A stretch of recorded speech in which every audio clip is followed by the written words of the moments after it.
السلام علیکم ورحمۃ اللہ تعالی وبرکاتہ۔ پیارے ناظرین، آپ تمام کا ہمارے اس چینل میں ویلکم ہے، خیر مقدم ہے۔ کسی شاعر نے کیا ہی خوب کہا ہے کہ اونچے اتنے اڑو کہ بادلوں کو چھو لو، اونچے اتنے اڑو کہ بادلوں کو چھو لو، پر خدا کے واسطے خدا کو مت بھولو۔ کچھ لوگ نام پانے کے لیے، شہرت حاصل کرنے کے لیے، ٹی آر پی بڑھانے کے لیے، کچھ لوگ اتنی بلندیوں پر اڑنا چاہتے ہیں، اتنی بلندیوں پر پہنچنا چاہتے ہیں کہ اللہ کی مقدس کتاب قرآن کریم پر ہی انگلیاں اٹھانا شروع کر دیتے ہیں۔ آپ جان چکے ہوں گے میں کس کے بارے میں بات کرنے والا ہوں، وہی وسیم شیطان جس نے ابھی کچھ دن پہلے قرآن مقدس کی چند صورتوں کو، چند آیتوں کو نکالنے کی بات کی، لیکن میں اس نادان کو یہ نہیں پتا کہ قرآن مقدس کو مٹانے والے آئے اور وہ خود ہی مٹ گئے۔ قرآن مقدس کو کوئی نہیں مٹا سکتا۔ اس کا کہنا یہ تھا کہ قرآن مقدس کی چند صورتیں آتنکواد کو بڑھاوا دیتی ہیں، حالانکہ ہمارا ایمان اور ہمارا عقیدہ یہی ہے کہ قرآن مقدس کی کوئی بھی ایک آیت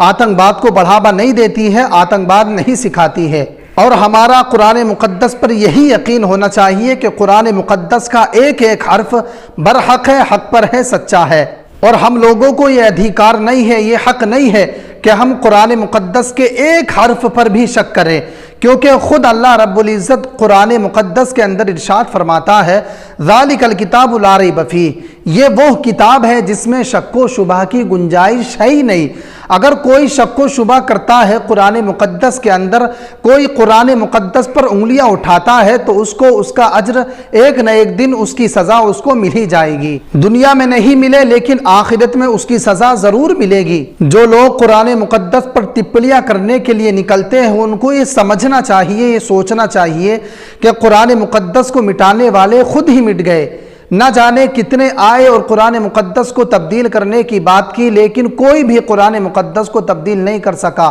اور نہ ہی قیامت تک چاہے کتنی کوششیں کر لے، کتنی طاقت لگا لے، لیکن قرآن مقدس کے ایک حرف کو بھی کوئی نہیں بدل سکتا۔ مٹ گئے مٹتے ہیں مٹ جائیں گے آدھا تیرے، مٹ گئے مٹتے ہیں مٹ جائیں گے آدھا تیرے، نہ مٹا ہے نہ مٹے گا کبھی چرچا تیرا۔ قرآن مقدس کو مٹانے والے مٹ جائیں گے، لیکن قرآن مقدس کا کوئی بھی ایک حرف ادھر سے ادھر نہیں کر سکتا، قرآن مقدس کا ایک حرف بھی تبدیل نہیں کر سکتا۔ چلے تھے جناب قرآن مقدس کو مٹانے کے لیے، آپ سمجھے میں وسیم شیطان کی بات کر رہا ہوں، لیکن اللہ رب العزت کا کرنا ایسا ہوا، اللہ رب العزت کا ایسا عذاب آیا کہ وسیم شیطان کے پیٹ سے گوشت کو کاٹ کر کے نکالنا پڑا، اور وہ گوشت ایسا جس کی شکل سموسے کی طرح ہے، آپ جیسا کہ اسکرین پر دیکھ رہے ہیں، اس گوشت کو وسیم شیطان کے پیٹ سے نکالا گیا۔ یہ ایسی بیماری اللہ رب العزت نے اس کو دی ہے، ایسی بیماری اس پر نازل ہوئی ہے کہ میں نے تو آج تک ایسی بیماری نہ دیکھی ہے اور نہ سنی ہے۔ آپ نے دیکھی ہو یا سنی ہو تو آپ بہتر جانیں، لیکن میں نے ایسی بیماری نہ دیکھی نہ سنی کہ کسی کے پیٹ سے گوشت کو کاٹ کر کے نکالا گیا ہو۔ یہ وسیم شیطان پر اللہ رب العزت کا عذاب ہے، نہ عذاب نازل ہوا ہے، یہ صرف ایک نمونہ ہے۔ وسیم شیطان اس نمونے سے ہی عبرت حاصل کر لے، توبہ و استغفار کر لے۔ ابھی توبہ و استغفار کا دروازہ کھلا ہوا ہے، یاد رکھیں جب توبہ کا دروازہ بند ہو جائے گا پھر کسی کی توبہ و استغفار قبول نہیں کی جائے گی۔ یہ ایک نمونہ ہے، آگے آگے دیکھو ابھی ہوتا ہے کیا۔ وسیم شیطان کو اس نمونے سے ہی عبرت حاصل کر لینا چاہیے، اس نمونے سے ہی عبرت حاصل کر لے۔ اللہ رب العزت غفور الرحیم ہے، میرا رب رؤوف الرحیم ہے، وہ توبہ و استغفار کو قبول کرنے والا ہے، اور جو بھی اس طرح کی حرکتیں کرتے ہیں،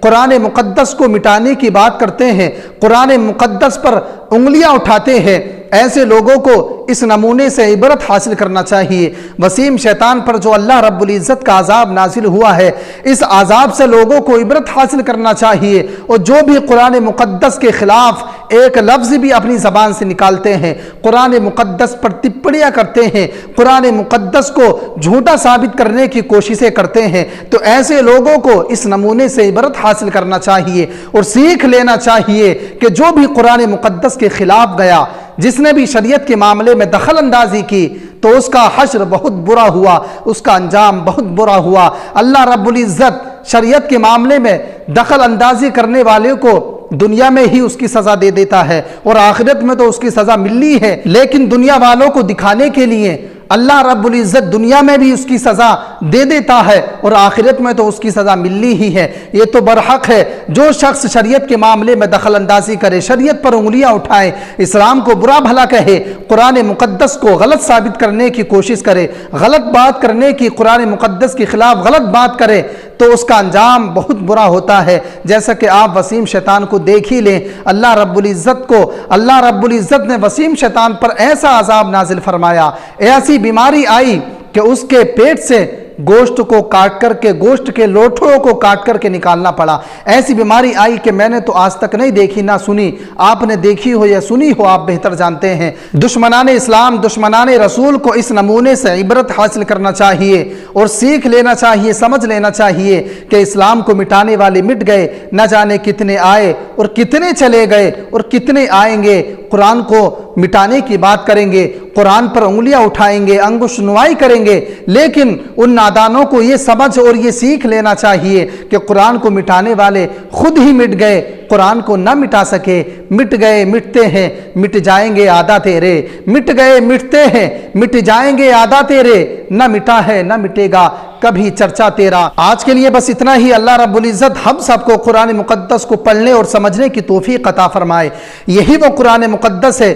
جس قرآن مقدس کے اندر ہم اپنی زندگی جینے کا طریقہ جان سکتے ہیں، لیکن آج کل ہمارا ماحول یہ ہو چکا ہے کہ ہم قرآن مقدس کو صرف اور صرف مرنے کے وقت ہی قرآن مقدس کو پڑھتے ہیں، قرآن مقدس کو اس کے علاوہ پڑھنے کی کوشش نہیں کرتے۔ حالانکہ ہر زندگی کس طرح سے جی جاتی ہے، زندگی کو کس طرح سے ہم کو جینا ہے، اگر ہم قرآن مقدس میں پڑھ کر کے سیکھیں تو ہم کو ایک سیکھ ملتی ہے، قرآن مقدس سے زندگی اور مرنے کا طریقہ ملتا ہے۔ اور قرآن مقدس کی تلاوت کرنے والے کی بڑھاپے میں پہنچ کر عقل ضائع نہیں ہو سکتی۔ یہ قرآن کی خاصیت ہے۔ اللہ پاک ہم سب کو دین کی سمجھ عطا فرمائے۔ آج کے لیے بس اتنا ہی، ملتے ہیں اگلی ویڈیو میں، تب تک کے لیے خدا حافظ۔